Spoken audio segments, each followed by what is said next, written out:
ISKCON of Silicon Valley. This is the only online class that we have. Rest of the classes, Saturday and Sunday, are happening in temple. Hopefully, sometime soon, we will also have Wednesday class at the temple. But thank you all for joining today's discourse on Krishna Katha. So we'll start with Jai Radha Madhava, and then we will go on with our presentation.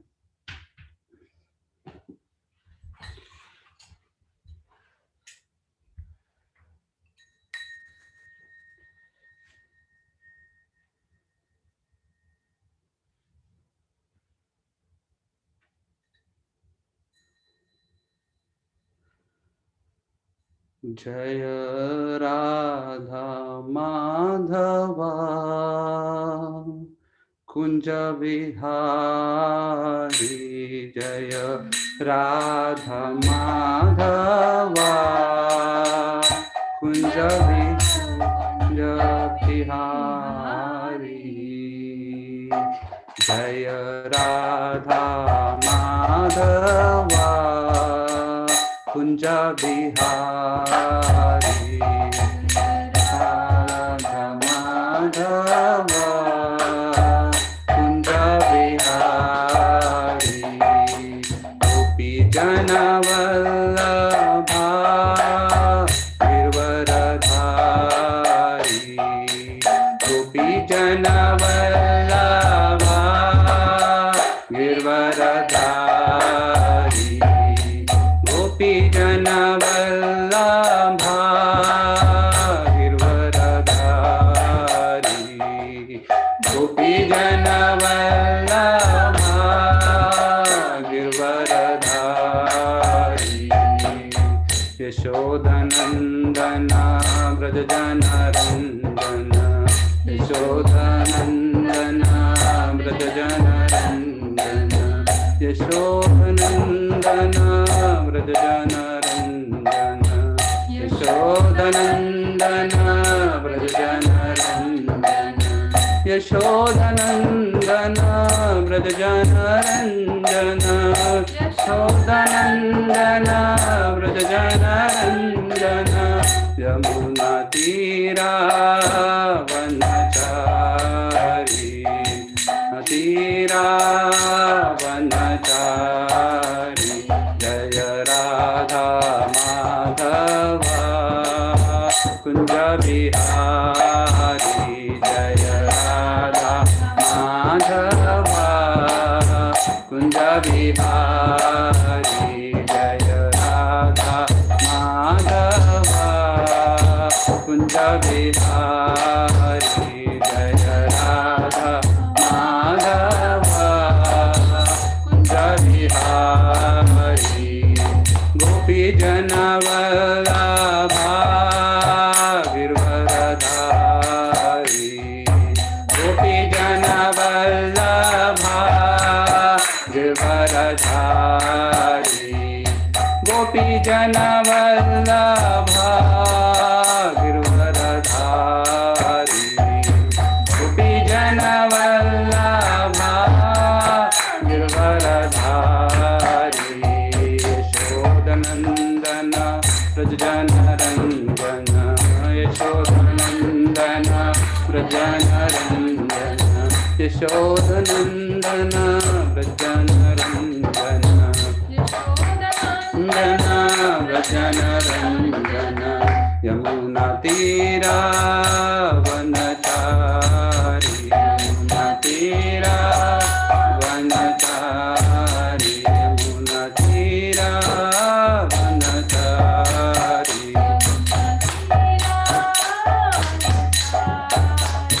Hare Krishna Hare Krishna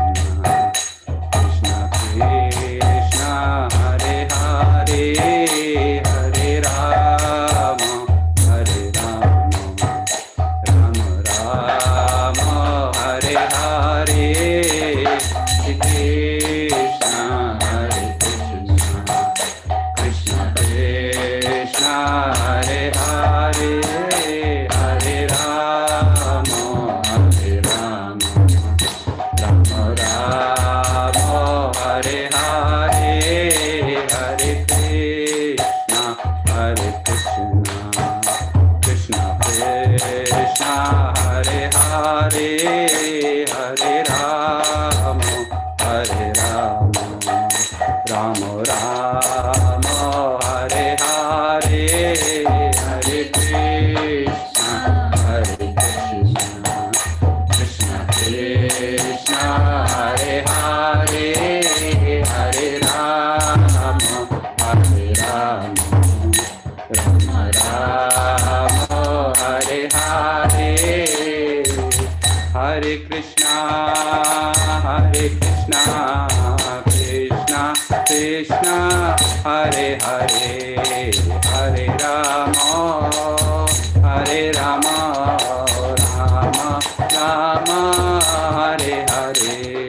Hare Krishna, Hare Krishna, Krishna Krishna, Hare Hare, Hare Rama, Hare Rama, Rama Rama, Hare Hare, Hare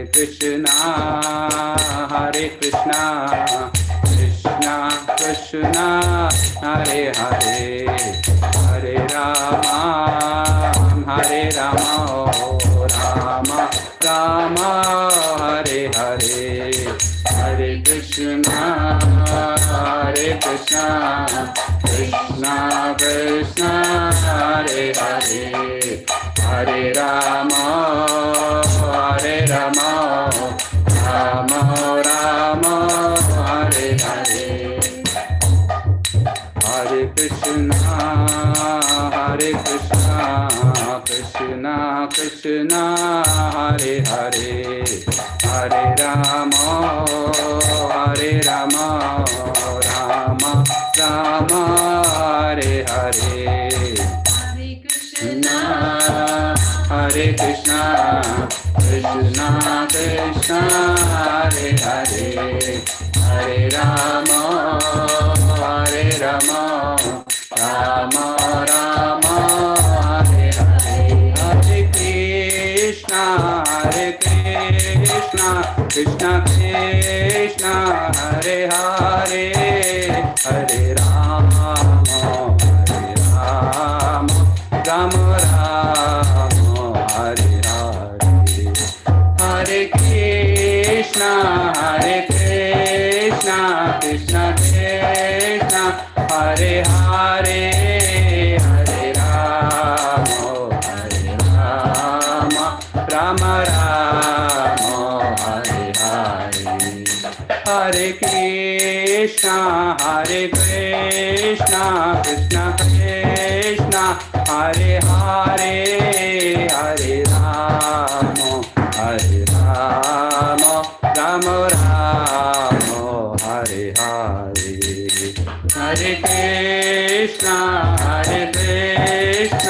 Krishna Krishna, Hare Hare, Hare Rama, Rama Rama, Hare Hare, Hare Krishna, Krishna Krishna, Hare Hare, Hare Rama, Rama Rama, Hare Hare, Hare Krishna, Krishna Krishna, Hare Hare, Hare Rama, Rama Rama, Hare Hare, Hare Krishna, Krishna Krishna, Hare Hare, Hare Ram, Ram Ram, Hare Hare, Krishna, Krishna Krishna, Hare Hare, Hare Ram, Ram Ram, Hare Hare, Hare Krishna, Krishna Hare Hare, Hare Ram, Ram Ram, Hare Hare, Hare Krishna, Krishna Krishna, Hare Hare, Hare Ram, Ram Ram, Hare Hare, Hare Krishna, Krishna Krishna, Hare Hare, Hare Rama, Rama Rama, Hare Hare, Hare Krishna,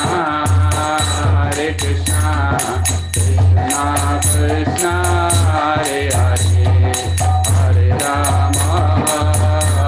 Rama, Rama Rama, Hare Hare, Hare Krishna, Krishna Krishna, Hare Hare, Hare Rama, Hare Rama, Rama Rama, Hare Hare, Hare Krishna, Krishna Krishna, Hare Hare, Hare Rama, Hare Rama, Rama Rama, Hare Hare, Hare Krishna, Hare Krishna, Krishna Krishna, Hare Hare, Hare Rama, Hare Rama, Rama Rama, Hare Hare, Hare Krishna, Hare Krishna, Krishna Krishna, Hare Hare, Hare Rama, Hare Rama, Rama Rama, Hare Hare. Om Ajnanatimirandasya Nananjana Shalakaya Chakshurunmitam Mena Tasmai Shri Guruve Namaha. Shri Chaitanya Manobhistam Sthapitam Mena Bhutale Swayam Rupa Kadamayam Dadati Swapadantikam Vandeham Shri Gurun Shri Utapadakamalam Shri Gurun Vaishnavamscha Shri Rupam Sagrajatam Sahagana Raghunatanvitam Tam Svajivam Sadvaitam Savadutam Parijana Sahitam Shri Krishna Chaitanya Devam Shri Radha Krishna Padan Sahagana Lalita Shri Vishakhanvitamscha He Krishna Karuna Sindho Dinabandho Jagatpate Gopesha Gopika Kanta Radha Kanta Namastute Tapta Kanchana Gaurangi Radhe Vrindavaneshwari Vrishabhanu Sute Devi Pranamami Hari Priye Vanchakalpadrubhyascha Krupa Sindhu Bevacha Patitanam Pavanebhyo Vaishnavebhyo Namo Namaha Jai Shri Krishna Chaitanya Prabhu Nityananda Shri Advaita Gadadhar Shiva Sadi Gaur Bhakta Vrinda Hare Krishna Krishna Krishna Hare Hare Hare Rama Rama Rama Hare Hare.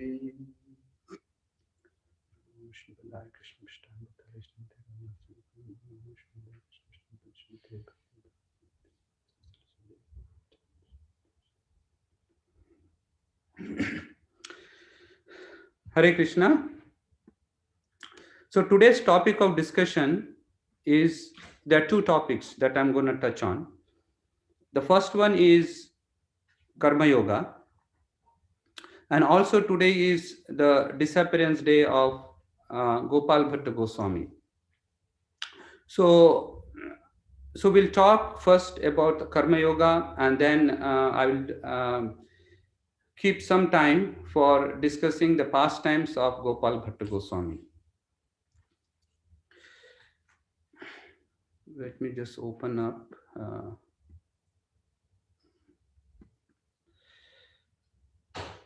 So this Karma Yoga, Krishna describes in third chapter. He starts describing in third chapter. I'm just trying to share the screen.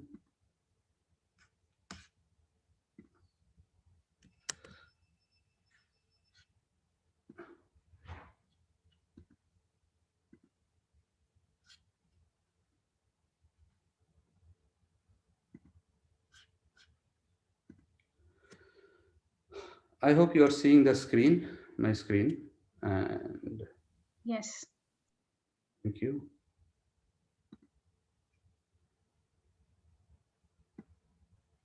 Somehow this barish.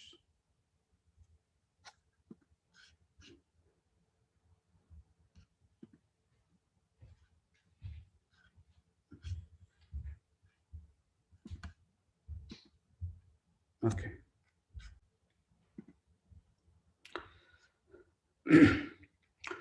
So Krishna, he speaks this. We all know that he speaks this great science uh, in at the warfield in Kurukshetra. So in second chapter, he describes. Krishna is basically very confused. He doesn't want to fight the war, and he surrenders unto Krishna, saying that please enlighten me. I'm feeling weak. I don't want to fight the war. So in second chapter of Krishna of Gita, which is titled "The Contents of Gita Summarized," here Krishna describes about Sankhya Yoga. He describes about the science of soul and the matter, which is Sankhya Yoga. He describes about Karma Yoga, Sakama Karma Yoga, doing your duties in return of expecting something. That is Sakama. You are doing something for the expectation of something. Sakama Karma Yoga. He also discussed about Nishkama Karma Yoga, doing your activities, without attachment and without expectation of any results. That is Nishkama Karma Yoga. Then he also talks about Buddhi Yoga, and also he talks about how a Sthita Prajna, a person of steady intelligence, behaves, what are his qualities. So he touches upon many of these points in second chapter, but he talks very briefly. Now from third chapter, he elaborates in detail. In Bhagavad Gita, as we know, there are 4 yogas that are mentioned: Karma Yoga, Jnana Yoga, Dhyana Yoga, and Bhakti Yoga. Yoga means to connect our consciousness with the Supreme Consciousness. That means with the Lord, with the Supreme Lord. That is the meaning of yoga. When you say Karma Yoga, that means you attach to Supreme, you connect to Supreme Consciousness with your activities. That is Karma Yoga. Jnana Yoga means you connect to Krishna, to the Supreme, through your knowledge. Dhyana Yoga is again connecting to Supreme through your meditation or Ashtanga Yoga.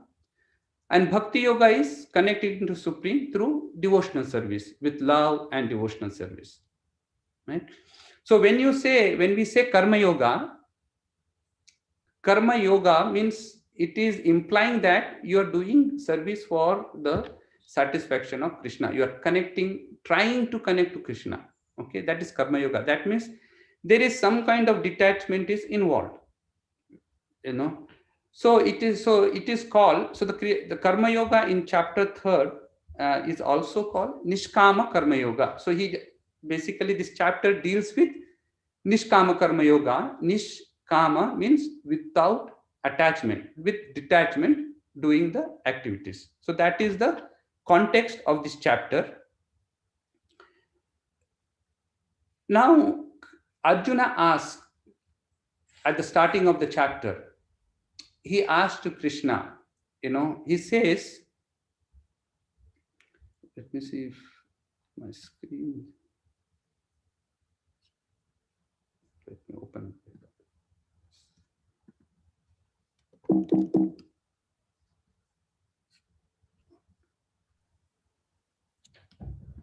Prabhu, actually, I just pulled up the verses. Okay, fine. Okay. You can do it, Prabhu. Thank you, Prabhu. So here Krishna, asks to Krishna, he says, Jayasi cheta karmanaste, mata buddhir janardhana. Jayasi better, cheta karmanaste. If you think, Buddhi Yoga, Mata Buddhir Janardana, if you think that the Buddhi Yoga, intelligence is better than fruitive activities, why are you engaging me into this ghastly war?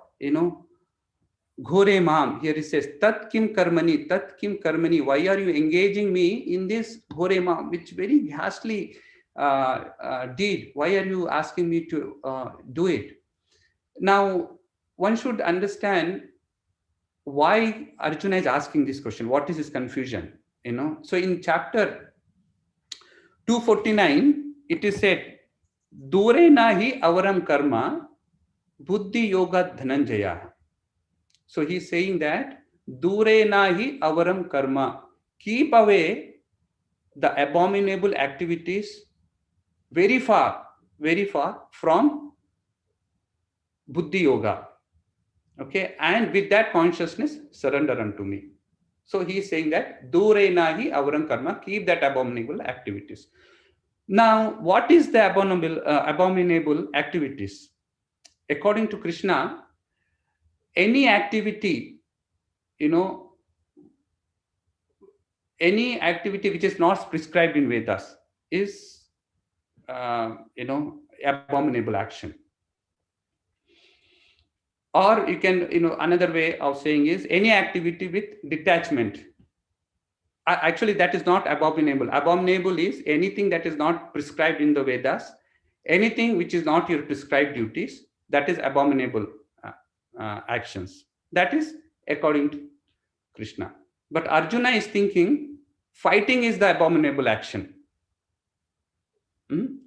So there is a disconnect here, and Krishna says throughout the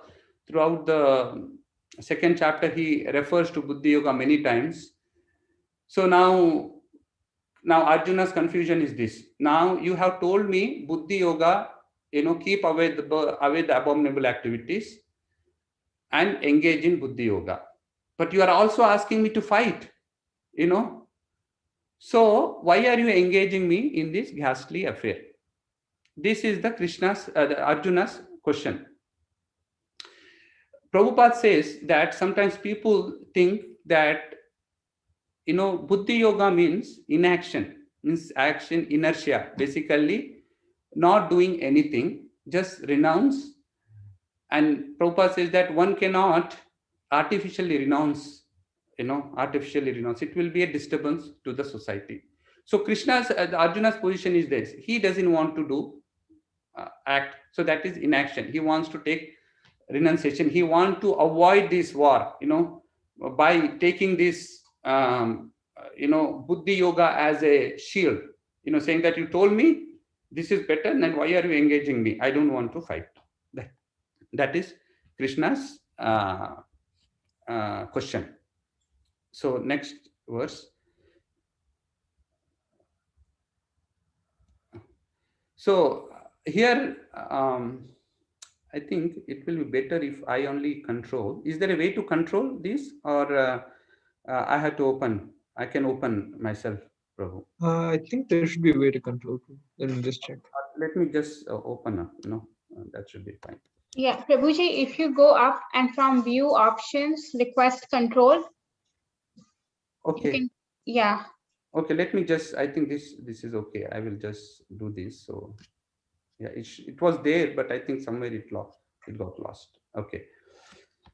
So in the second, verse, he says, Vamashri neva vakyena.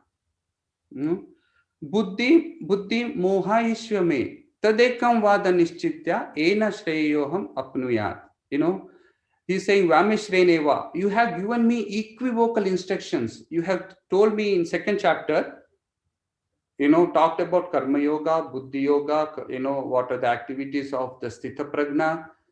You talk about sankhya yoga.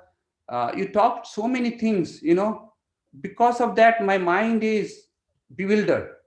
Now I'm asking you, please, okay, tad ekam vada nischitya. Tad ekam vada, please tell me one thing nischitya, with certainty, what is beneficial for me. Ena shreyoham apnuyam. What is that is beneficial for me? Please tell me. So here Arjuna is surrendering unto Krishna as a very sincere student. He's confused. So he's saying, please tell me, decisively, what is the uh, what is the one that is beneficial for me. So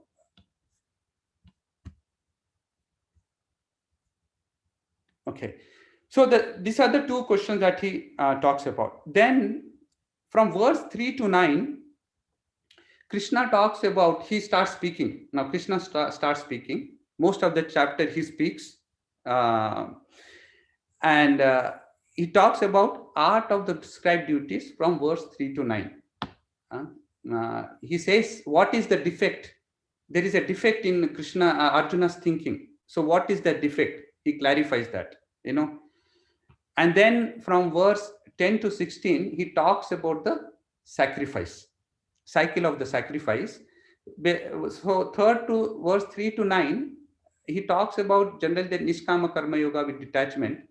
But again, he talks verses 10 to 16 starts with the Karma Kanda activities for a persons who are not even in that platform, in the platform of detachment.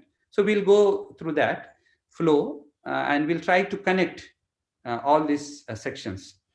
And then 17 to 32, he talks about Nishkama Karma Yoga by Jnanis. And then from verse 33 to 35, he talks of the nature of one's own duty. Should we perform our duty, or can we do anyone's duty? What is the nature of our duty? He talks about in those 2-3 verses. And then finally, Arjuna asks a question again. There is a question in the beginning and almost towards the end. Arjuna asks the question. He asks, what is that?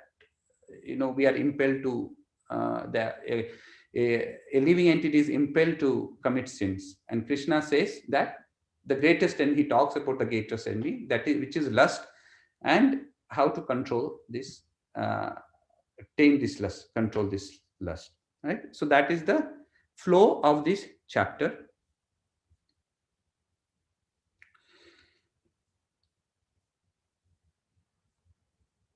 So Krishna starts speaking from verse 3. He says,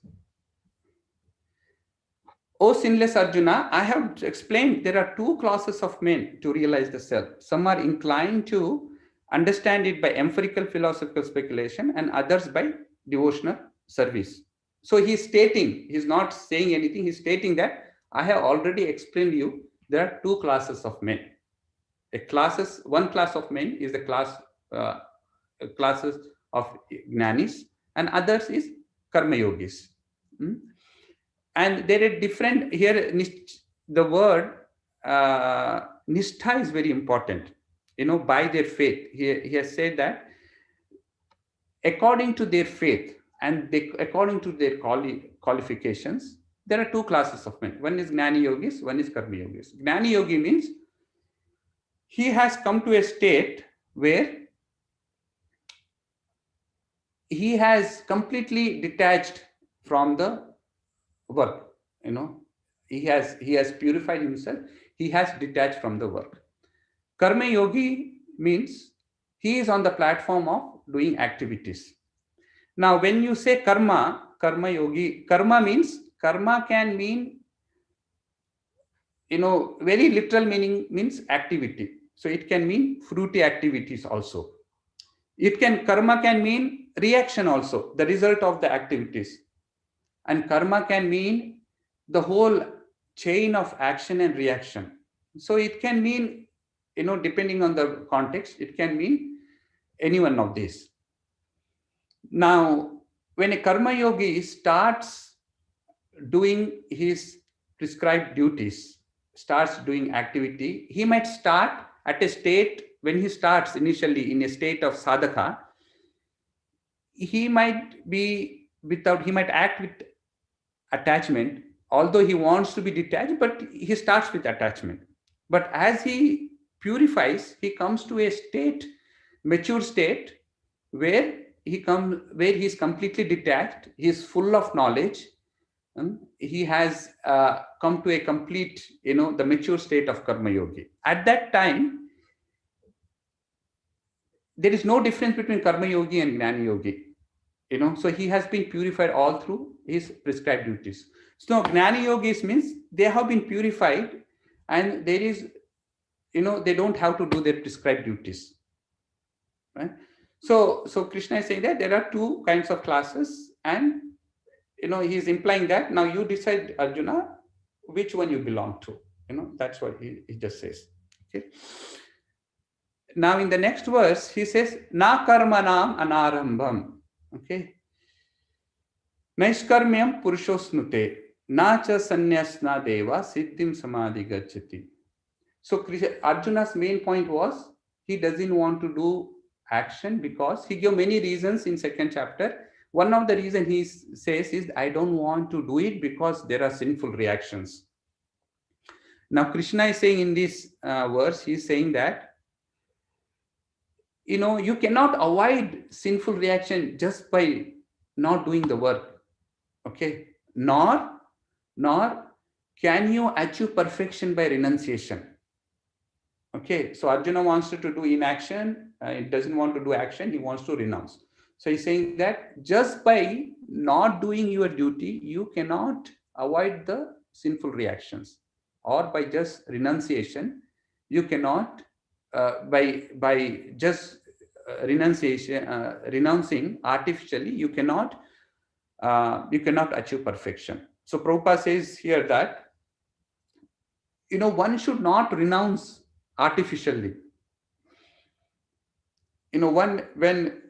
When one is has taken birth in this material world, he needs to be purified. The reason one has taken birth is that he wants to lord over the nature, right?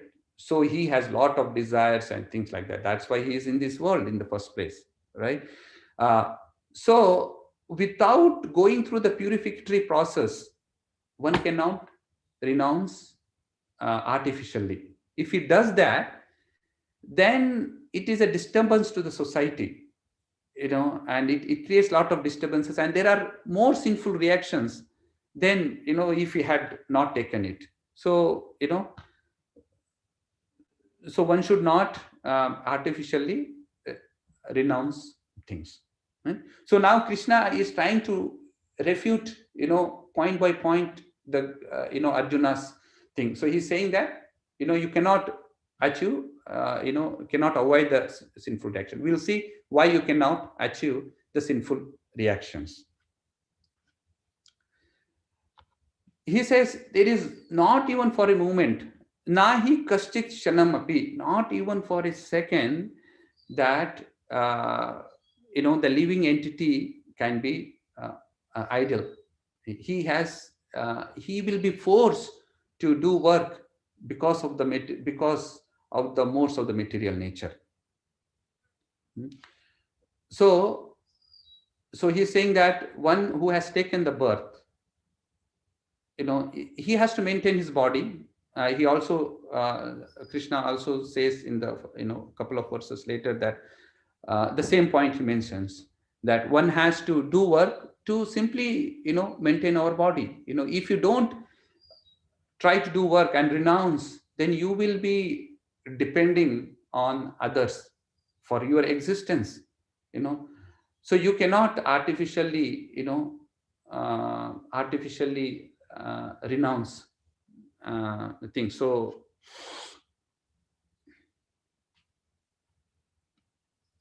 there is Prabhupada talks about the the nature of the soul also. He says that the soul is not the verse is not indicating only the embodied body, but also he's talking about the soul. The soul is very active. The presence of the soul in the body is the life.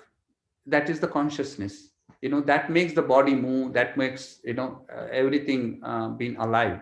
Once the soul leaves the body, then the body is no longer useful. It is a dead body.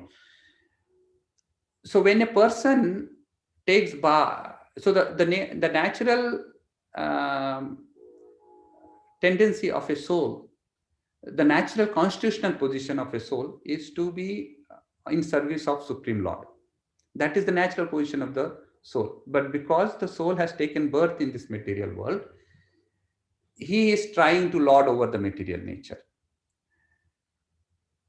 Now, if you don't involve the soul in worship of Krishna or in worship of the Supreme Lord, because that is the natural position, he will be forced to act. So he will be forced to act. So that force will, that activity will create the bondage, right? So there is, so one cannot, be idle. Hmm? Now he talks about the renunciation, artificial renunciation. So he's talking, in Krishna, there is a fight between two things, buddhi or karma, intelligence or karma, which is better, right? So intelligence, means basically jnana, which is equal to renunciation, right? So he's talking about the person who artificially renounces things. So he says, one who restrains the senses of action, but his mind dwells on the objects, certainly deludes himself and is called a pretender.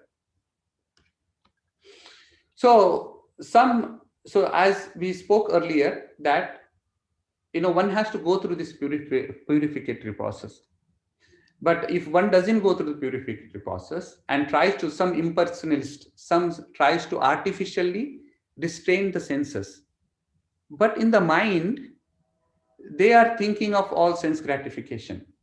So externally they are renounced, but internally is sense gratification. They're thinking about sense gratification.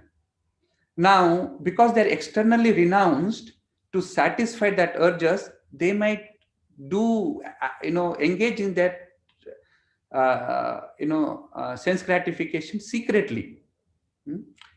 But that is, because he's doing secretly, he is actually misusing the position of the sannyasa or the path of renunciation, and he is bound to get very sinful reaction.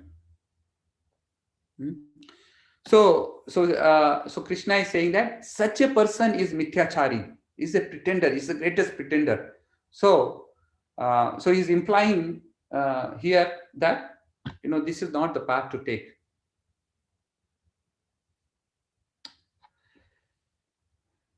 Next, so he's going back and forth, right? So karma yoga and the karma yogis and the gnani yogis. Now he's saying, but if a person tries to control the senses by the mind and begins karma yoga in Krishna consciousness without attachment, he is by far superior. So he is giving the conclusion here that, on the other hand, yes tu, one who, but indriyani manasa, by mind, controls the senses, indriyani, and controls and engages the karmendriyas. The karmendriya means the working senses, the hands, eyes, nose, and engages them in karma yoga. He is far better. So he has given the conclusion here that this is far better than artificially renouncing. So he's implying, now he's coming to the Arjuna's point. He's directly implying that Arjuna, you are not in the platform of jnana. As we talked earlier, when you purified, goes through this karma yoga process, towards the end you become completely detached and in full knowledge. So you will come to a state of jnana. But he's saying that you are not at this state. You have to do the karma, your activities, prescribed activities. So that is what the next verse is saying. Perform your prescribed duty, for doing so is better than not working. One cannot even maintain one's physical body without work. So the same point. So he's giving conclusion. He has compared, what is the problem in his what is the problem with his thinking. And he's saying now decisively. So Arjuna has decisively, tell me which is better, which one, tell me one thing. So now here Krishna is saying, do this, okay? Perform your prescribed duty, for doing so is better than not working. One cannot even maintain one's body without work. The same point that he is. Now, so Krishna, Arjuna has, the main reason why he wanted to not do inaction is he wanted to avoid the sinful reaction. And Krishna has said that just by not doing your activity, you cannot avoid it. Now here, Krishna is giving, is giving, saying how you can avoid that. How can you be free of bondage? Says work done as a sacrifice for Vishnu has to be performed. Otherwise, work causes bondage in this material world. Therefore, O son of Kunti, perform your prescribed duties for his satisfaction, and in that way, you'll always remain free from bondage. So he is, refuting the point. It's not by inaction. It is by doing your prescribed duties and offering that work in service of the Lord Vishnu, you will be freed from this bondage of work. So there are two benefits. One is you are getting rid of your sinful reactions. You will not be in a bondage. That is one thing. You will not be materially, you will not create any bondage to your actions. When you offer your work as a sacrifice to Lord Vishnu, any work other than that will create the bondage. Any work other than that is going to create the bondage. Other advantage, other benefit of doing is, when you do this devotional service, you will slowly raise, to the platform of transcendental platform. So there are two things. One is there will be no bondage, and the other is there will be you will progress in the path onto part of the transcendental platform. So this is the art of prescribed duty that Krishna mentions. Now one may ask, what about the persons who cannot do the work without, detachment?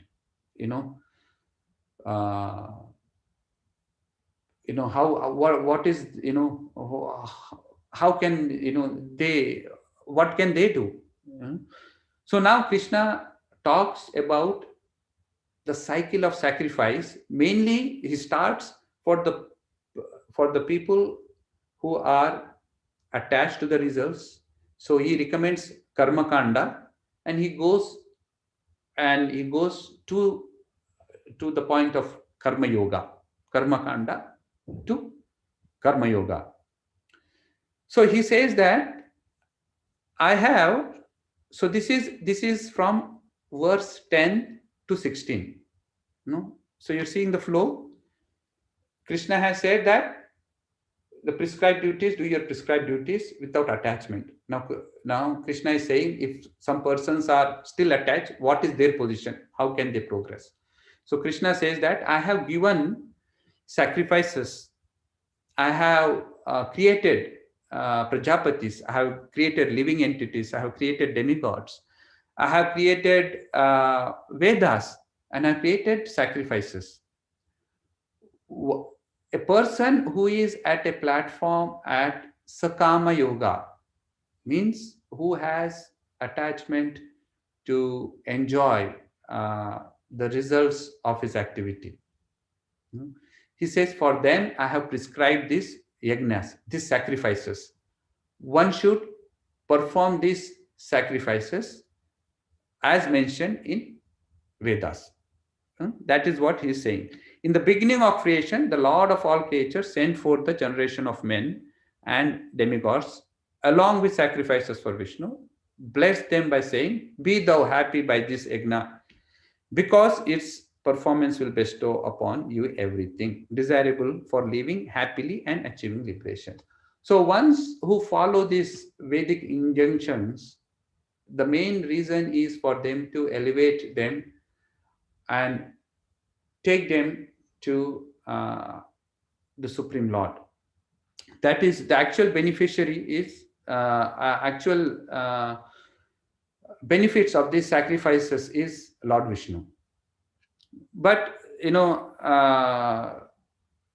Krishna is saying that initially you can work for the demigods, offer whatever work you do as a sacrifice to demigods. By doing that, you will be happy. There will be a happy environment between everyone, right? So same thing, he says, demigods being pleased by sacrifices will also please you, and thus by cooperation between men and demigods, prosperity will reign for all. In charge of various necessities of life, the demigods, being satisfied by the performance of yajna sacrifice, will supply all necessities to you. But he who enjoys such gifts without offering them to demigods in return is certainly thief. So now here Krishna is saying that, okay, if you do a sacrifice to the demigods, uh, according to and give the results to them, you're not considered to be thief. So demigods are actually the agents acting on the behalf of Lord Vishnu or Krishna. They are the controllers of all the different departments of this material world. Now they are acting on the orders of Krishna, and they are supplying this rain, air, water, and all those things. If one makes use of them and denies their authority and does not offer the results of their work back to them, they are considered to be the thief.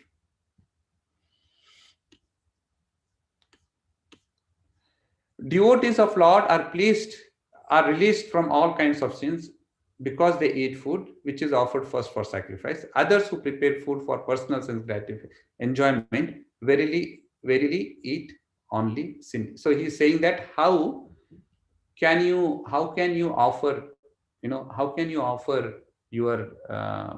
results of your work? No? Here he's saying that one has to offer the food, and if you don't offer the food, you are not only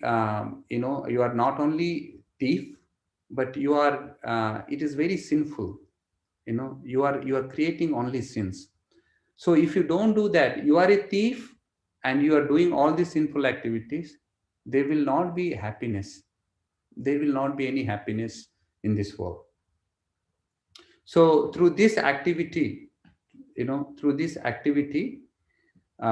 can satisfy oneself, and Lord is also happy.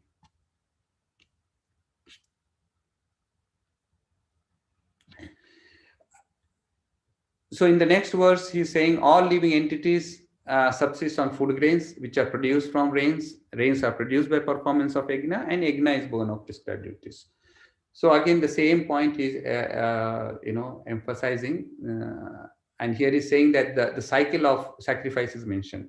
So in order for one to sustain in this material world, one has to eat, right? In the previous verse, it says the food that we eat, we have to offer it. Now, where are we getting from the food? Where are we getting the food from? So we are getting the food from the rain, because of the crops grow because of the rain, and the rains are happening because of the sacrifice, and and our sacrifice are happening because of the prescribed duties. You are doing the sacrifice, and through this cycle, so you are offering whatever you are getting from the Supreme Lord, you are offering back to Supreme Lord, and thus you are purifying yourself, and you are progressing on this path. Prabhupada says that this sacrifice actually in Kali Yuga, only the Sankirtana Yajna is mentioned, because that is the real sacrifice. Doing the Sankirtana Yagna only for the pleasure of the Lord. All these yogas, the Karma Yoga, Jnana Yoga, Dhyana Yoga, if there is no bhakti involved, if there is no devotion to the Lord involved, then it is not useful. The effort is is total waste.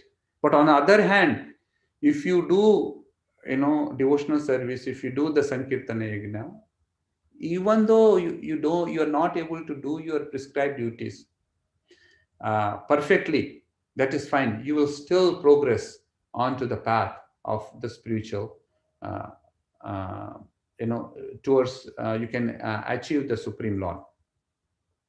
So all this karma kanda activities, is a step-by-step gradual process for a person who are materially attached. Devotees can do their duties. They can do the devotional service, and that is much more better than this. And doing the devotional service uh, through your activities is the sure short way of achieving the Supreme Lord.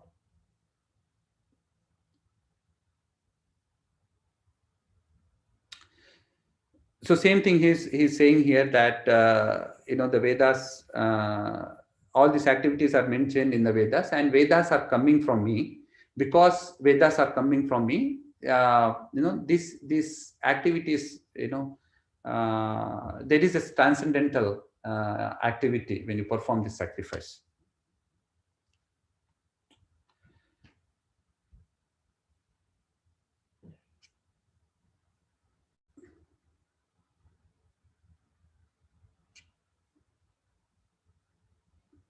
So again here he says that one who does not follow, again the same point he's saying, that one who does not follow this cycle of sacrifice is, he leads the life full of sin, and living just for the satisfaction of senses. His life is basically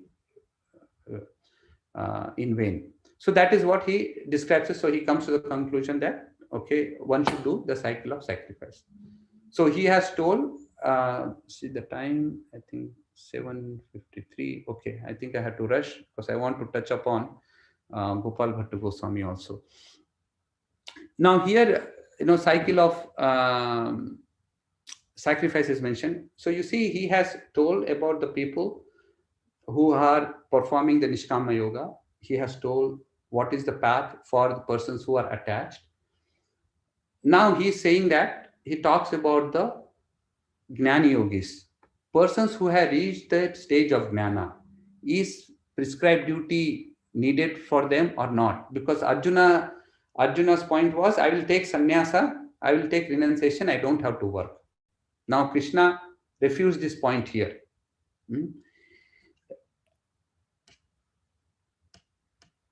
So he says, but for one who takes pleasure in self, whose full human life is of one of self-realization, who is satisfied in self only, fully satisfied, for him there is no duty. He says the person who are Atma Ratihi, who are pleased by themselves, who are Atma Truptas, who are self-satisfied, who are very happy, who are self-realized, for them there is no duty to be performed. And he says there is no purpose is achieved for those people. There's no purpose is there for them to do their prescribed duties, or there is nor any reason for them not to perform also. So if he wants, he can do his duties. If he wants, he doesn't have to do it. If he wants, he can still do it, right? But he is not bound to do it. Now so Krishna says that, okay, now he gives the example of two examples. He says, even though you are at a state of transcendental platform, you should do your prescribed duties. And why you should do your prescribed duties? Because to set an example to the people. So that's what he's saying. He gives the example of Janaka Maharaj, and he says that Janaka Maharaj is a realized soul. He is, Mahajans, one of the Mahajans. He is fully realized, but he's still doing the prescribed duties because to set an example for his citizens. Because if they, if they see that the king is not doing prescribed duties, they will also not do prescribed duties, and they will not progress. It is the job of a king or a father, or a spiritual master, for their who are dependent on them to raise them to progress in the spiritual path. So they have to do it. So that's why he's saying, saying that you have to. That's why Janak Maharaj has done it. So in the famous verse, Krishna says, "Yad yad acharati shreshtas tetad evataro janaha sayat pramanam kurute lokastad anuvartate." Whatever the famous persons do, the people follow. Whatever examples he sets, all other ordinary people follow. So that's why you should do. So he's implying indirectly to the Arjuna also. Arjuna is also, if he wanted, he could probably could have sustained the renounced life, but everyone will follow him. So he's saying that you're not, even if you are at that state, you still have to do prescribed duties. So whether inaction or renunciation, there is no, you have to do your prescribed duties. And he also gives example of himself. He says, I come to this world. I am not bound by any modes of material nature. And I don't need anything, and I'm not want of anything. Still, I do the prescribed duties. If I don't do my prescribed duties, the whole world will be set to ruination. Again, here Arjuna, Krishna is defeating the argument of Arjuna in the previous in the chapter. He said in second chapter, he said, if I give up, if I kill, there will be a lot of women without husband, and elder people, and the whole society will be ruined. But here Krishna is refuting that point. He's saying that if you don't do your prescribed duty, then it will happen, because everyone will follow you, and then it will be short way of creating a problem in the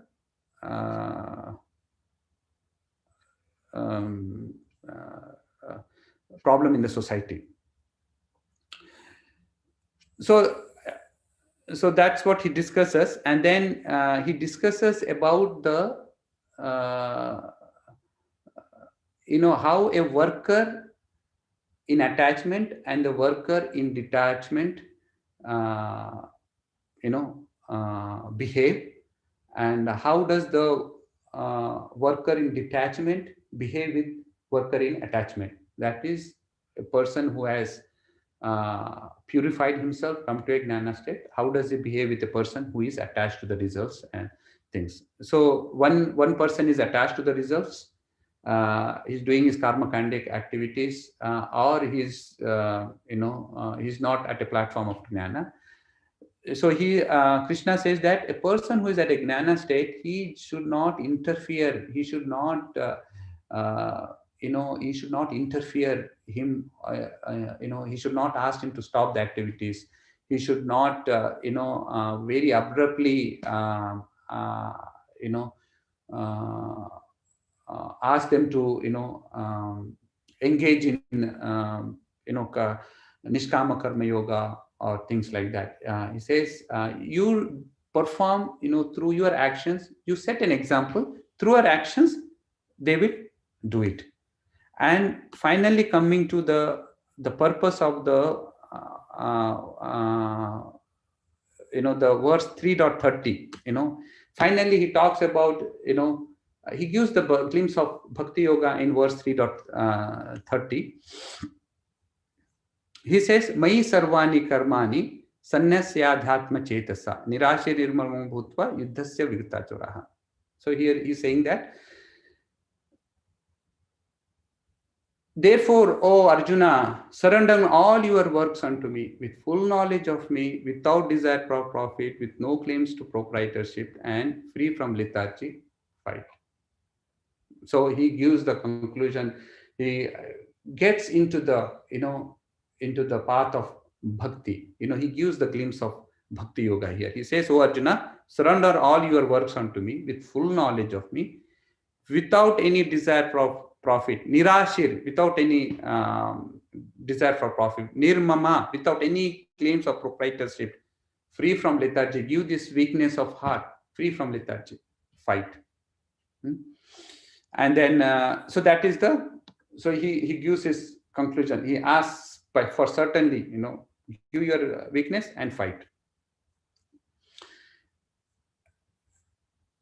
And then he also tells that who follows. He gives the example who follow with the this instruction with envy and with envy. Without envy, they will be free from the bondage, and who don't follow with envy, they will be bound to these fruity actions. So that is the conclusion.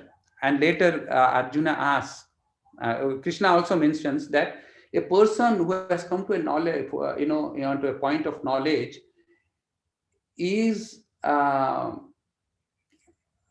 also not totally purified. He will be bound to the modes of material nature, and he can fall down. Only Prabhupada says that only the person who is doing transcendental service, devotional service, only those are safe. Otherwise, there is a chance of fall down.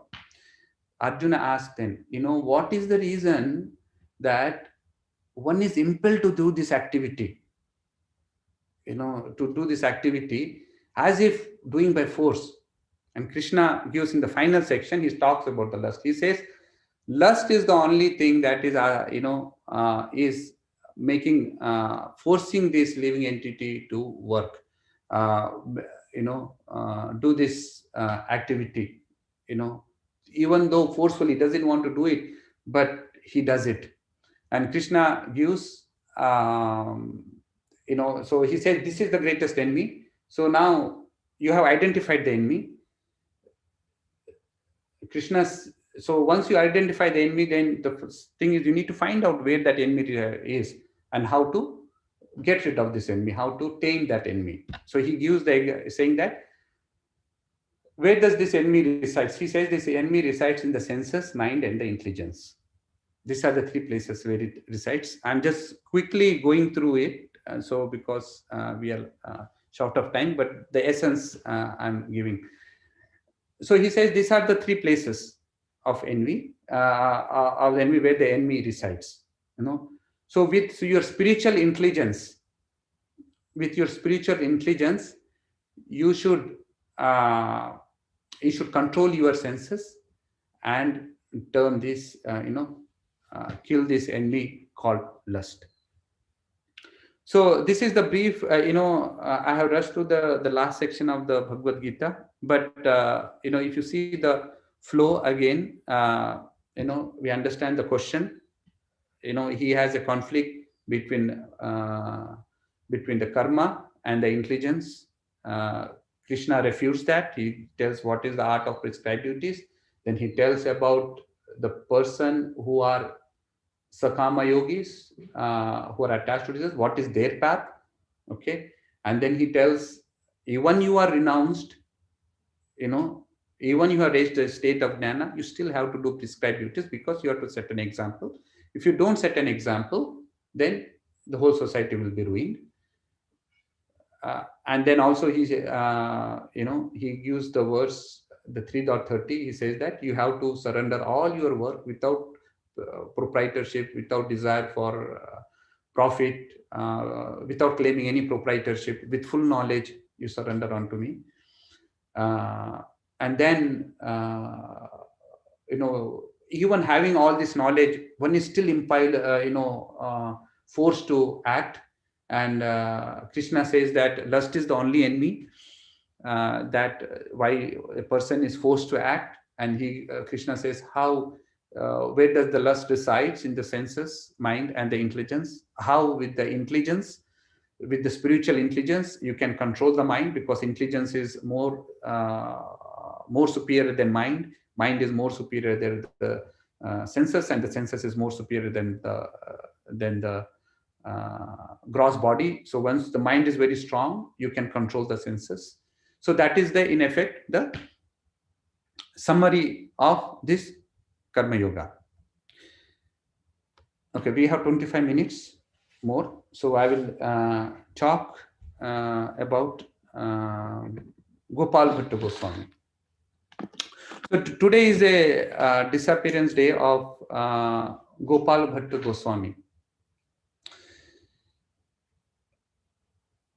Now, Gopal Bhatta Goswami, it is said that he belonged to a Brahmin caste called Bhattas, which are very prestigious position, because they are engaged in giving atonements for the person who does the wrong things. So he belongs to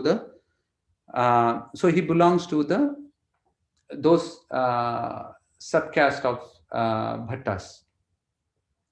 But he also belongs to the family of pure Vaishnavas, of Lord Ranganath. So Lord Chaitanya, when he visited Sri Rangam during his yatra when he was touring the South India yatra, so he visited Ranganath temple in Sri Rangam, and everyone was attracted to him. He was doing the Sankirtana in the temple, and everyone was so attracted, and they were saying, who is this divine personality that has appeared? He was like drowning everyone into the pools of ecstasy. So and there was this Brahmana called Venkat Bhatt, and he was a pure Vaishnava. He could understand the symptoms that Chaitanya Mahaprabhu was exhibiting. That is not an ordinary soul. He is a divine personality. So he fell at the feet of Lord Chaitanya. He says, "My Lord, you are here for the Chaturmas." So this is the same time exactly. We are in the Chaturmas, and this is exactly the same time when Lord was in Ranga, in Sri Rangam. So he said, "My Lord, this is Chaturmas. Please stay in our home." So Chaitanya Mahaprabhu also understood that he's the Supreme Lord. So he knows everything. So he knows that he's a pure Vaishnava. So he agreed to stay in the house of Venkata Bhatta. Now, Venkata Bhatta had a son. His name was Gopal. So Gopal Bhatt is the son of Venkata Bhatt. Now, he was a very small child. Some say that he was 7 years old, and some say 10 years old, based on when he was born. Some say he was born in 1500, and some say 1503. But nevertheless, he was a small child. And when they came, they bathed, they did the Pada Seva for Lord Chaitanya. They washed the feet, and they sprinkled that water, the Charnamrita, on their head, and they drank that Charnamrita. And and when Gopal Bhatta drank that Charnamrita, he tried to control. He was in full of ecstasy. He could not control. He was trying to control, and he was so happy. He was so joyful and so happy to be in association of Lord Chaitanya Mahaprabhu. And Venkata Bhatta Goswami, his father. So they are three brothers: Venkata Bhatta Goswami, Tirumala Bhatta Goswami, and Prabodhananda Bhatta. And later he goes on to become Prabodhananda Saraswati. So they are from a very elevated, prestigious Brahmana family, very well versed in Vedas, Puranas, Upanishads, Bhagavatam, they were the devotees of Sri Ranganath. They were from the Sri Sampradaya. So from very childhood, Gopal Bhatt was under the care of, care of his uncle, Prabodhananda Saraswati. So he was also learning all these Vedas, all these scriptures, and he's very learned. So Venkata Bhatta Goswami, Venkata Bhatt asked Gopal Bhatta Goswami to assist, do the service to Chaitanya Mahaprabhu, because he was staying in their house for 4 months. So the Gopal Bhatt used to, do all kind of menial service. When Chaitanya Mahaprabhu used to go to take bath at the river of Kaveri, he used to carry his clothes, his kopin, and when he comes back, he used to dry his clothes. He used to massage his feet.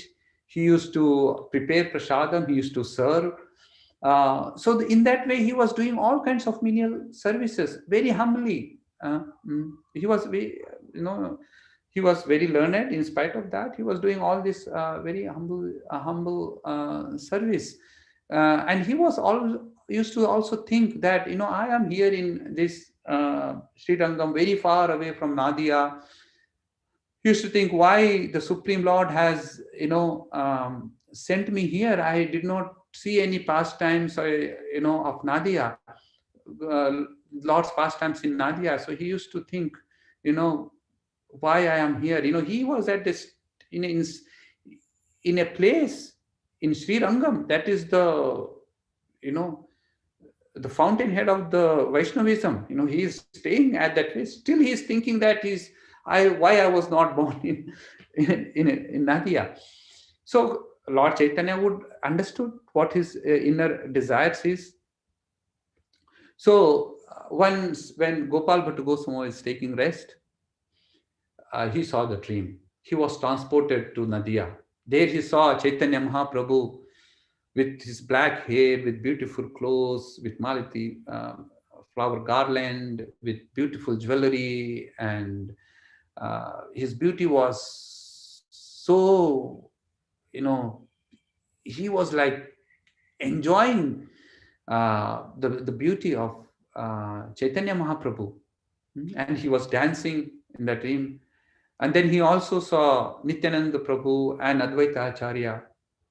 They came and they embraced Gopal Bhatta Goswami, and they were about to say something in his ear.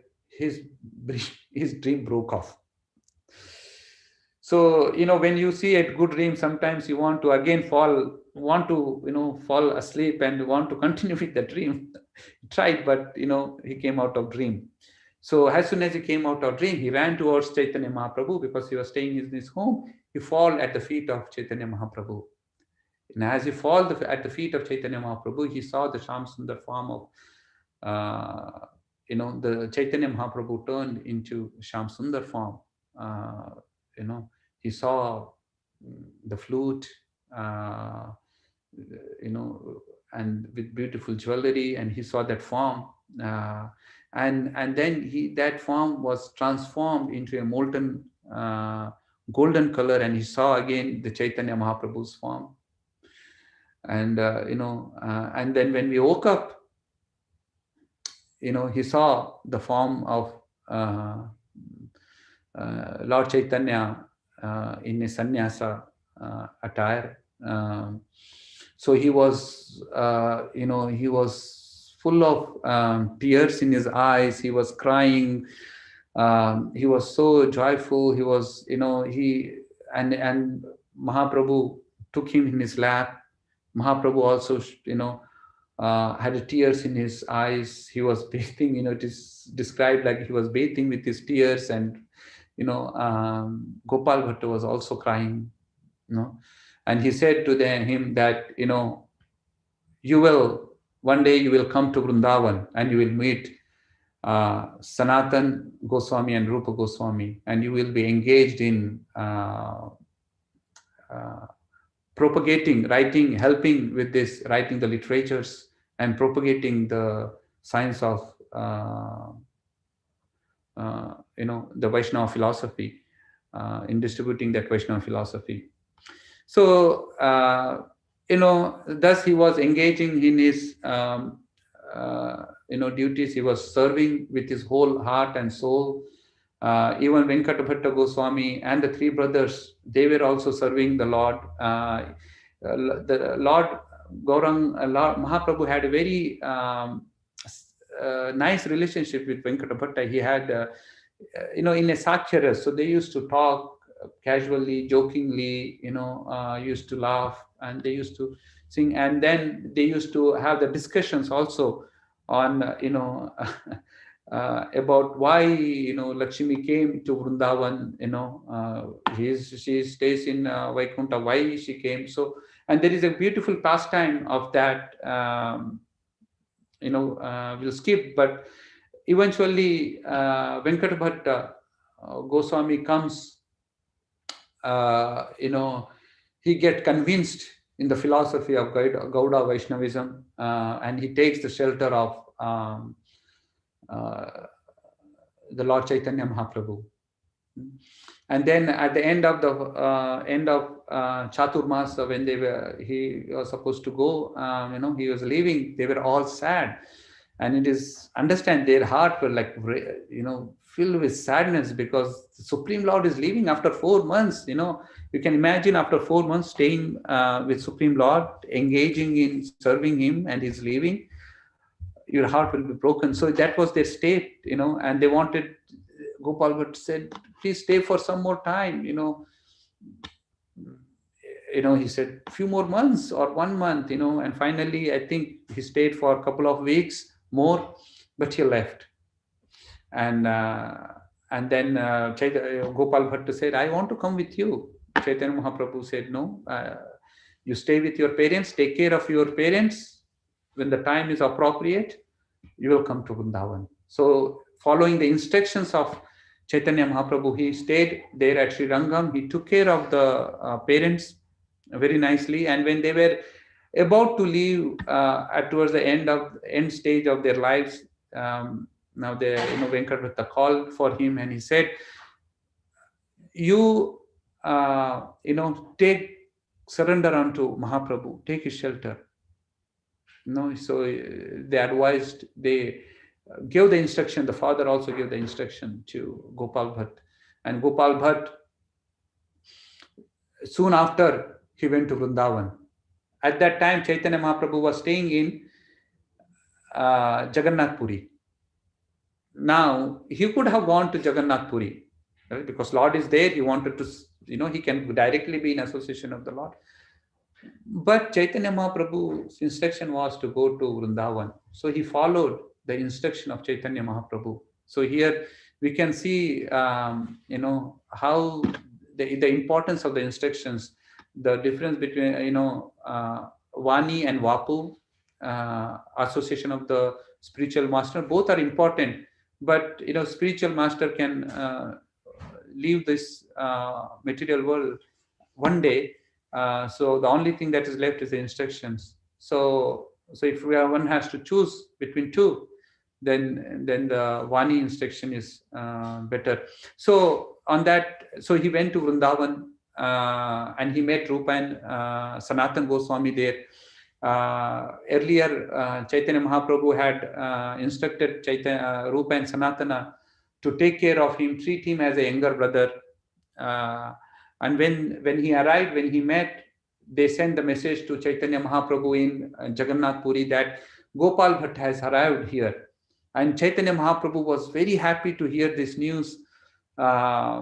He told everyone about Gopal Bhatta Goswami, and he sent back his personal items for worship. He sent back his kopin, the inner garment, the shawl, a flower garland, and a wooden seat where he would sit and do his worship. So he sent them to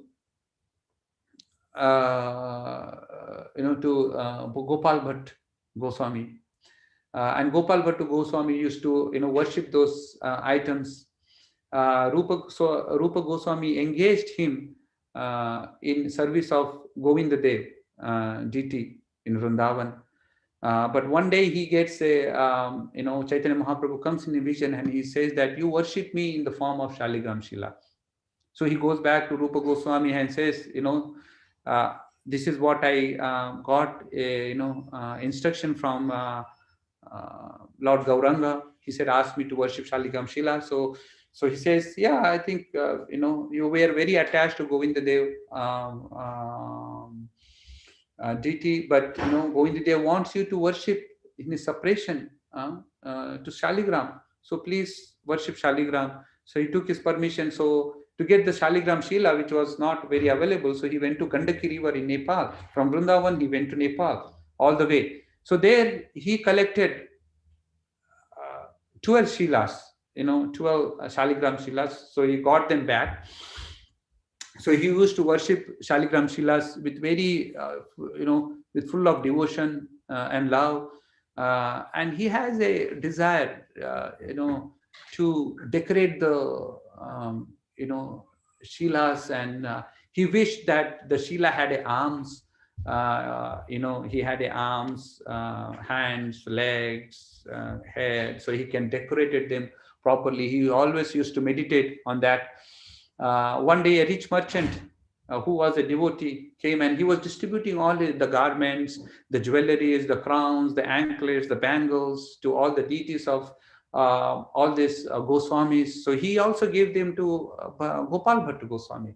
Gopal Bhatta Goswami received it, and he says, my Lord, I wish I could, decorate you. I wish you manifest in the form of, in the form that I could worship with these items, with the cloth, dress you nicely with the flute, put, bangles, anklets, crown. So he used to meditate on this. And like that, he used to spend. And on the night of, Narsimha Chaturdasi, he went to sleep thinking about all these desires, praying that, so please, every day he used to pray to manifest, asking Lord to manifest. So next day when he came, so he used to hang the Shilas in the cloth, in the, under to the tree. He came, and one Shila was missing. So, and then he saw that Shila was the Damodar Shila manifested into a beautiful, in Tribhanga form, with beautiful, it is described that his face was described as Govinda Dev, his, chest as Gopinath, and his feet were like Madan Mohan. So all the three deities were, appeared in this beautiful Radharaman deity, and he saw the markings of Shaligam Shila at the back of the deity, and he could, he could sense that, this Shila has been transformed into this deity. So he was, his joy, he was, he was filled with so much joy, and his, he was so attached to this deity. This deity was his life and soul. He knew nothing but, worship of his deity. And whatever desire, Gopal Bhatta Goswami used to have, the deity used to, fulfill his desire. He used to worship the deity with, full with so much love and devotion, thinking of Lord Gauranga when he spent his time in his childhood, in his separation, in the mood of separation, and thinking about that time, he used to weep and cry, and he used to, worship in that way. And, Radharaman, so this deity was called Radharaman, the one who attracts the heart of Radharani. So it's called Radharaman. So the deity could understand the, the desire of Gopal Bhatta Goswami. So he showed, the deity showed the Gauranga form as well, and he saw the form, and he was so joyful, and he lamented. He was saying that, what have you shown me? It is so beautiful, and he fell at the at his feet, and he was crying, and he was so happy. So in this way, he used to he was so much attached to the deities of Radharaman. And he was also a great scholar. Um, Jiva Goswami writes in his Sat Sandarbha that the Bhagavad Sandarbha, the Sat Sandarbhas are basically the analytical study of Bhagavatam. That is what it is called, the Bhagavad Sandarbha. That is what the Jiva Goswami has written a book on it. But Jiva Goswami says actually the actual work is done by Gopal Bhatta Goswami. He researched the teachings of uh, Ramanujacharya, Madhavacharya, Sridhar Swami, and he has collected these notes. And the Sat Sandarbhas forms, the Jiva Goswami's work is based on these notes. And Jiva Goswami gives this credit to Gopal Bhatta Goswami. And Gopal Bhatta Goswami was also engaged with Sanatan Goswami in writing Haribhakti Vilas, the book detailing about the devotional services, performing the devotional services in the Gaudiya Vaishnava philosophy. And Sanatan Goswami very affectionately he dedicated this book on the name of Gopal Bhatta Goswami. And there is also Satkriya Sarada. There is a Satkriya Sarada Deepika. That is also another book that this is the book that deals about the ceremonies, like marriages, all kinds of ceremonies is mentioned here. But the difference is, some of the ceremonies mentioned in other Vedas and things, they ask to worship Ganpati or Lakshmi, but he's based on worshipping the Lord. So ceremonies, he wrote a book based on the all the ceremonies based on worshipping the Lord Vishnu. And also he has written commentary of Krishna Karnamrita. So he was also a good, a great scholar, but he was very humble. Krishnadas Kaviraj Goswami says that that when he was writing Chaitanya Charitamrita, he was trying to take the blessings of Gopal Bhatta Goswami, and Gopal Bhatta Goswami gives his blessings, but he says, don't write about me in this Chaitanya Charitamrita. So you can understand the state of his mind. He was very humble in spite of such an elevated scholar and elevated devotee. So that's a brief description of Gopal Bhatta Goswami.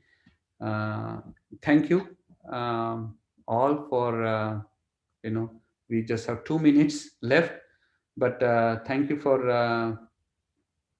attending this, joining this session today. If you have any questions, comments, corrections, please, we can open it now. Hare Krishna, SriGopal Prabhu. This is Ashram Madhav Das. Hare Krishna, Prabhuji. Very nicely you combined the Bhagavad Gita, the 3rd chapter, Karma Yoga, and then into the the ecstatic life of a devotee, right? Gopal Bhatta Goswami. This is great. We have some 2 questions online, so okay. I will just read it to you. The questions. Okay, just a minute. So this is. Go ahead, Prabhu. Yeah. So the question is purification means that we have to go slowly from attachment to material things to spiritual, and we still must have an experience with interaction of material world. And the same person is asking another question: with what mood we have to perform activities, as we should not be attached to results. Should we enjoy doing that activity? Okay, so the first question is, Krishna talks about doing the karma yoga. He's talking about the karma yoga with the mentality of doing without attachment, to the fruity activities. And also he talks about the sacrificial cycle of sacrifice for the people who are on the karma kanda path. So these are the activities described for the conditioned soul. This is the step-by-step process.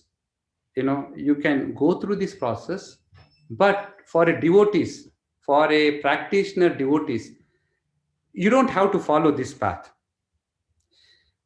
You can do your prescribed duties according to your physio-psychological capability.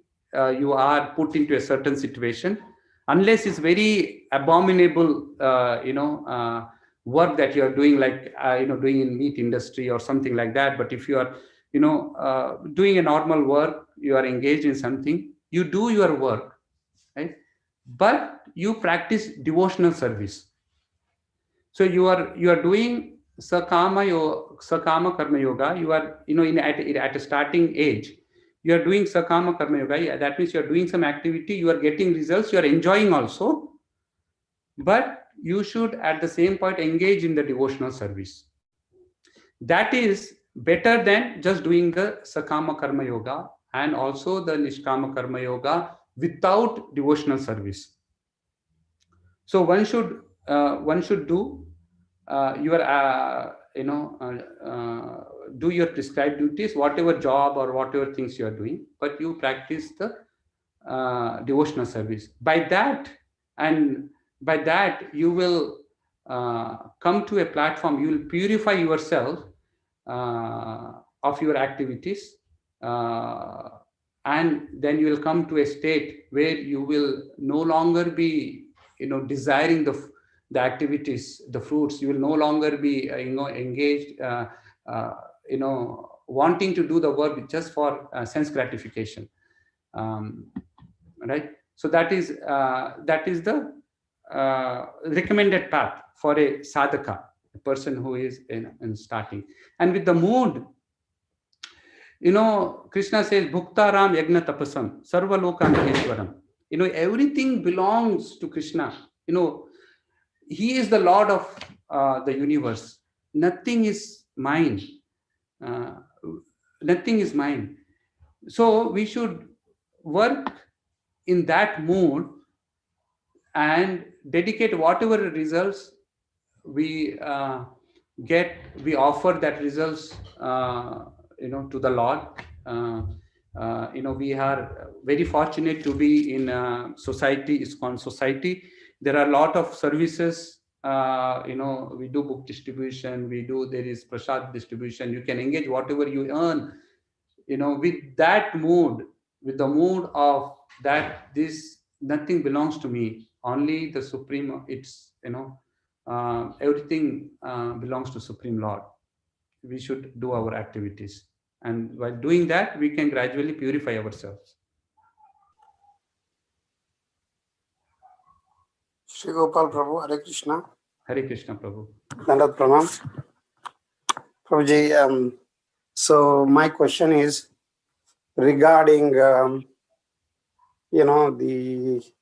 renunciation of sense gratification. In many times, it happened with me also in my life, and people give up sense gratification prematurely. Thinking that they have advanced so much in devotion service, and that is the best shot to to progress in spiritual life or to become happy in life. But unfortunately, the senses are so strong, and they come back and bite you. And then there is a sense of feeling that maybe I have given up this renunciation of sense gratification prematurely. So how do you go from we don't want to follow the animalistic path of life, right? So how do you go from the path of complete to a balanced life where you can you are not disturbed, you are peaceful in mind, and you can follow Krishna consciousness peacefully. There you have to balance basically. So how do you achieve that balance? Have you seen anybody going through this kind of experience in your life? Hare Krishna. Hare Krishna. I just want to just get a time check. I want to check with Gandharvika Mataji. It's 8:35, Mataji. Sure, Prabhu, please go ahead. We want to hear from you. If you have time, if you have another meeting. Yeah, it's yeah. fine. So, so as we saw in this chapter, artificially renouncing is not recommended, right? One who artificially restrains the senses, externally he's renunciating, but internally he's doing sense gratification. Okay, he's artificially, uh, you know, uh, restraining his senses. With slightest kind of trigger, he will engage in that sense gratification, which is the path that is not recommended at all. Now, having taken birth in this material world, we are bound by these modes of material nature. Now, our natural position is to serve the Lord, but we are engaged in this material world, and our senses are engaged in doing the material activities because under the modes of material nature. Just by not doing the things, you cannot solve the problem. The senses has to have a higher intelligence. It has to engage in a higher taste. So the senses is, so in the Krishna consciousness, right? So if we are, as you all know, you are a devotee. Also, you are doing a lot of services. We all try to dovetail our senses in service of Krishna. When we dovetail our senses in that, it will purify, and eventually we will come to a state where these senses will not bite us. It will be there in your this thing will be there, but it will not bite us. So the association of the devotees is very important. Participating all in devotional service, engaging, seeing the Lord, smelling the flower, dancing in the kirtan, having prasadam, all the senses, this gets purified by doing that. And that is the path that our acharyas also have recommended. And that is, we see, in our lives, a lot of devotees,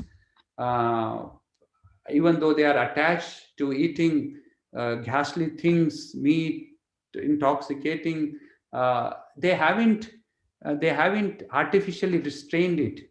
They had taken prasadam, they are engaging Sankirtan movement, and and by thus they gave up these activities. Otherwise, there is you can't give up these activities. There are huge, profession, rehabilitation centers going on, but these are not successful. These rehabilitation centers are not successful. Only Krishna consciousness acting in devotional service is successful. And Srila Prabhupada once said that, I think, you give, I challenge you, you give $1 million to my, devotees, they will not eat this, meat, or will not engage in this sense gratificatory activities, So he was certain that this is a foolproof process that one can take and purify ourselves. And we have seen time again and again, and countless devotees who have gone through this process and come to a state where doing wonderful devotional services. And it is said, right, whether you have sakamo akamo va, that verse, whether you have material desires or you are trying liberation, devotional service is recommended. Thank you, Prabhuji. So my the conclusion I am getting here is the conclusion answer is you cannot force renunciation artificially. One thing, and then the second thing I am getting is only through higher taste one can achieve real renunciation. Is that my understanding correct, Prabhuji? Yeah, yes, Prabhu. I think that is what our acharyas have recommended. We have to engage in, once you have the higher taste, then the taste to, we can automatically, the lower taste will go away. You can't even you can't even know. Just like, if you have a pot of ink, right? So Prabhupada gives this example, and you keep putting milk in it. Initially, you will still see the ink, but as you keep on putting milk, and it will come to a state where the whole ink disappears, and you will only see the milk. Correct, Prabhuji. Thank you. Thank you so much, SriGopal Prabhu. Wonderful class. And especially, we are very fortunate to hear about Gopal Bhatta Goswami. And you gave us so much information about him. And it's really a fortune that we are able to hear him on his disappearance day. Thank you so much, Prabhu, and for the wonderful class. Hare Krishna. Hare Krishna. A well-prepared class. Thank you, Mataji, for giving this opportunity. For otherwise, I would not read about Gopal Bhatta Goswami, or Yeah, thanks to Vaisheshika Prabhu for giving us all a chance to hear and chant. Hare Krishna. Hare Krishna. Vanchakalpadrubhyascha kripa sindhubheva cha patitanam pavanebhyo vaishnavebhyo namo namaha. SriGopal Prabhu ki jai. Vishnu Vrinda ki jai. Srila Prabhupada ki